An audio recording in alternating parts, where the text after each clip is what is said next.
Ladies and gentlemen, federal employees, welcome back to this episode. My name is Dallin, a financial planner serving you guys and helping federal employees retire comfortable and confident all day long. That's what we talk about here. And today we're going to talk about survivor benefits. And survivor benefits is a major decision that you make at retirement time. And the time you make that decision is actually when you fill out the retirement paperwork. There's a section that you have to decide, do you want to leave your spouse a piece of your pension if you pass away first? Basically, if you pass away first, do they get any of that income that you were receiving at all? Now, most people, when they first think of this decision, are like, yeah, why not? I'll leave some money to my spouse. Great. I want to make sure they're taken care of. That's certainly a priority. But there is a cost to survivor benefits and leaving it to your spouse. But there's a number of catches and things that you really need to understand to make this decision right. So we're going to dive right in. And there are really three different options when it comes to survivor benefits and three different things that you can pick. First is the full survivor benefits, okay? And the full survivor benefits means that if you were to pass away, your spouse is eligible to receive 50% of what your gross pension was before. Right? So, for example, let's say your gross pension is $2,000 a month, right? If you were to pass away, your spouse can get $1,000, right? A month. And that's kind of how it works. But what is the cost? Well, the cost costs you 10% of your pension while you're both alive, right? So with the same example, let's say your gross pension was $2,000. If you pass away, your spouse gets $1,000, right? But when you're both alive, well, it costs you $200, 10% of your gross pension to provide that for your spouse later. So it's not free. So that's option number one, is you leave 50% and it costs you 10%. Next is the partial survivor benefit. And this option leaves your spouse with 25% and it costs you 5%. So basically just exactly half of the previous option, right? You leave 25%, but it only costs you 5%. Now, of course, the last option is to not give a survivor benefit at all. And there's a section where you say, okay, I don't want to give my spouse a survivor benefit at all, and it doesn't cost you anything, but of course your spouse doesn't get anything, right? So when it comes to making this decision, it really does depend. There's really two big factors that you have to consider when trying to decide what makes sense for you and your spouse. And number one is actually not what most people expect, but it's your health insurance.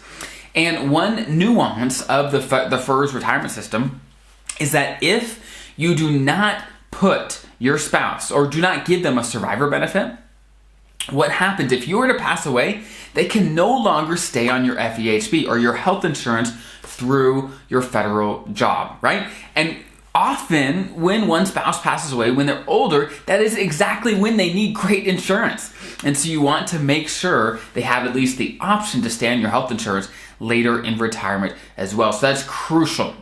So basically, you either have to give them the full survivor benefit or the partial survivor benefit so that they can keep health insurance beyond you in retirement. That is crucial. That's number one. One factor is, okay, well, how about health insurance? What is your plan there? Now, if you're on TRICARE or some other insurance, that may not be a factor for you and your spouse, but something to definitely know and consider. Number two is income, right? You want to make sure that if something happens to you or something happens to your spouse, that both of you are going to be taken care of no matter what. That is crucial. So the first place you have to start is you got to start adding up the different income sources that your spouse would have if you were to pass away, right? For example, how much is going to be left when it comes to investments? Do you have money in your TSP, IRAs? What money is going to be left around and what income can that provide? That's huge. Next, Social Security, right?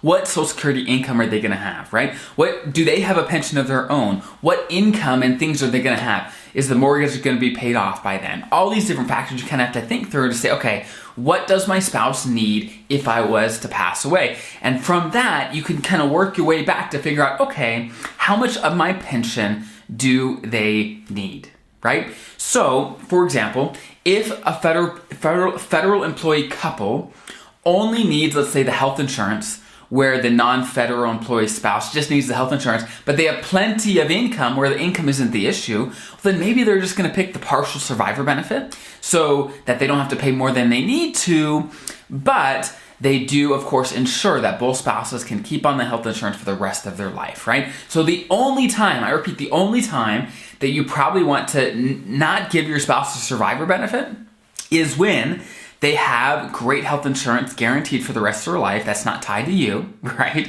Second, when they don't need the income that would be tied with your pension, right? If those two boxes are filled, then hey, no need to pay for something you don't need. You just have to make sure you don't need it, right?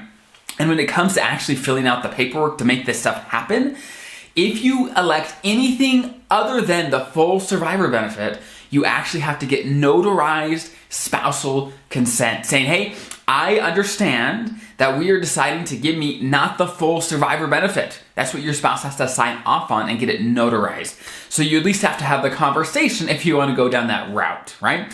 Now, one big major question I get all the time is, okay, what happens though if I elect survivor benefits and then my spouse actually passes away before me? What happens then, right? And that's a great question. And long story short is, at that point, you no longer have to pay for it, right? So as an example, let's say, again, your gross pension is $2,000 a month, and you're paying $200 of it every month to pay for the survivor benefits. If your spouse passes away, well, then you start receiving the full $2,000 a month. You no longer have to pay that $200 in survivor benefits at that point.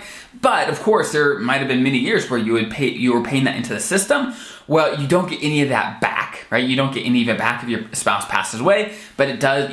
You don't have to pay for it anymore after that point. So those are the big things you have to think about when it comes to survivor benefits and whether you should get it for your spouse or not. Because all these little details, all these little decisions that you're going to be making at retirement and coming up to retirement, they all add up to an incredible, incredible difference made when it comes, okay, are you and your spouse going to be okay in retirement or maybe not so much? You want to make sure all these decisions are leaning towards pushing you to a comfortable and confident retirement so that you understand how your benefits work and how they impact your spouse as well. So I hope that's helpful. If you have any topics or anything else you have questions on, you can put in the comments below, but also there's a link below to submit those to my website, and that is often where I get the ideas for future episodes. So I hope that was helpful. Have an incredible rest of your day, your week, your month, and we will see you next time.